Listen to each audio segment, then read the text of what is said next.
फोडाचा शिरा करणार आहोत. त्याकरता मी अर्धी वाटी रवा घेतलाय, जाड रवा आहे, अर्धी वाटी गूळ आहे, काजू, बदाम आणि मनुके हे घेतले, ते काप करून घेतले, वेलची पूड घेतली आहे, तूप घेतलंय.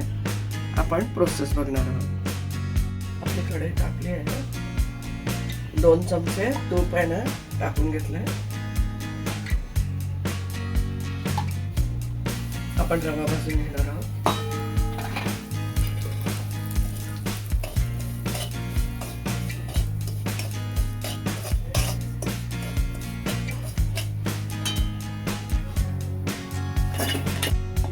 जेवढा गोळ होता तेवढा दुप्पट मी पाणी घालत आहे.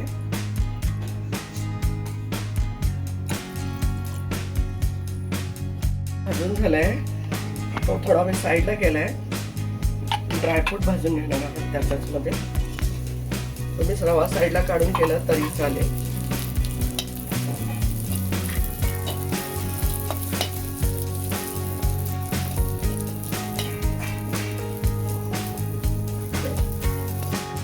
आपले ड्रायफ्रूट आणि रवा छान भाजून झालाय. खमंग घ्यायचंय. आपण वेलची पूड पण टाकून घेणार आहोत. 1 छोटा चम्मच एवढी वेलची पूड टाकून घेणार.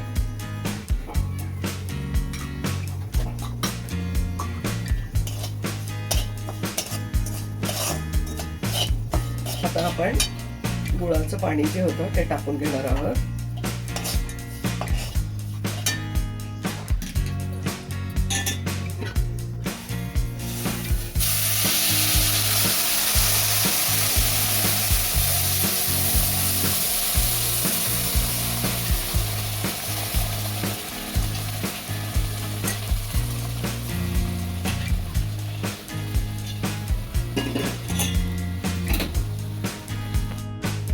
आपण आणखी 1 चमचा तूप टाकून घेणार आहोत